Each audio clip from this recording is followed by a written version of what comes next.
Ay, hello po. So, Taji? Um, Hindi po ako masyado marunong mag-ML. Pabuhat po. Ayos lang. Wala naman sa akin kung marunong ka o hindi. Ah, Sige po Kuya Jen. Naglaro kami nun ni Ira. Actually, totoo nga yung sinabi niya na hindi siya marunong.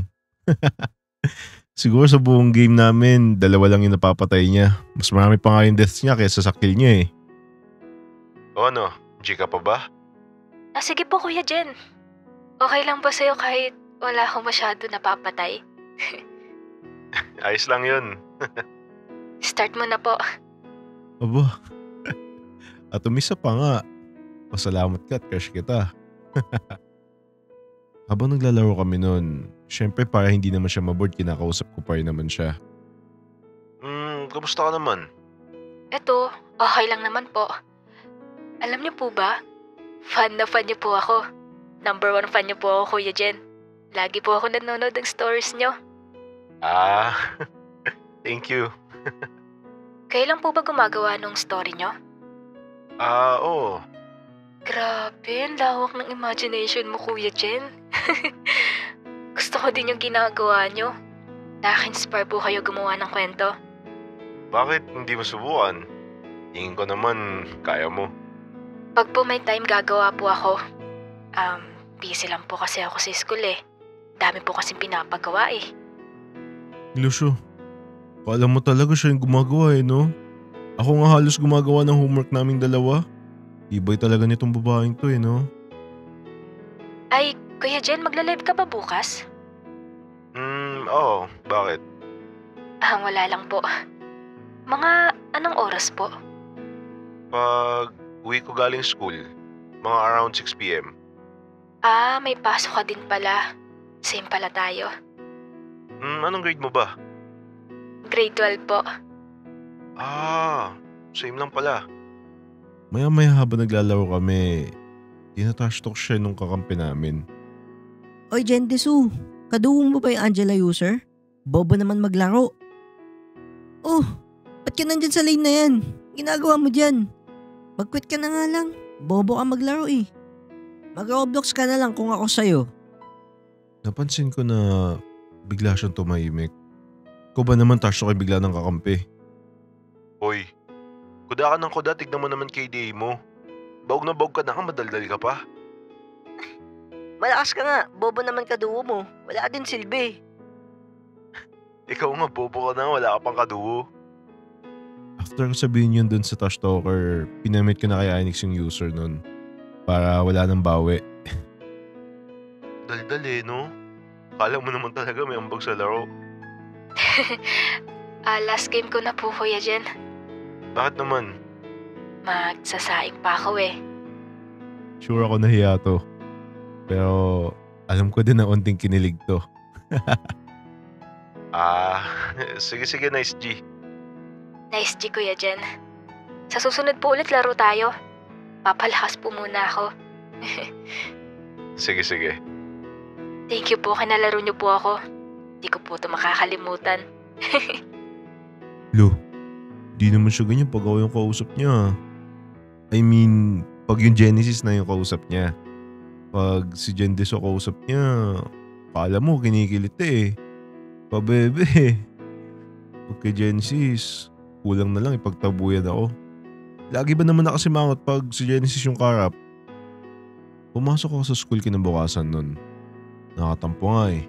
After kasi namin maglaro sa Gendeso ko, chinat ko siya sa Genesis na account ko.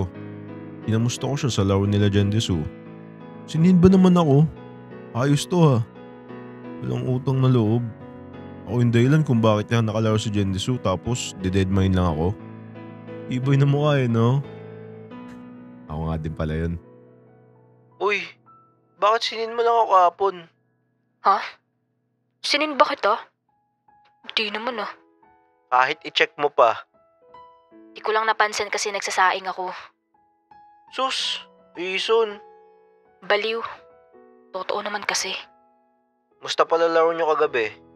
Matek, nagpabuhat ka na naman. Di ah. Galing ko nga mag-Angela eh. Sus, Wag ako, Ira. Alam ko na galawan mo. Di ka makapatay ng 5 eh. Hoy, kapal mo. Porket mas mataas lang rank mo sa akin. Di kasi ako naglalaro masyado ng ML. Bakit? Ano pa ba nilalaro mo? COD. Sus, baka buhatin na naman kita. Na naman? Baka buhatin lang kita dun. Oo na lang. Baka lalabas ka pa lang sa base nyo. Patay ka na.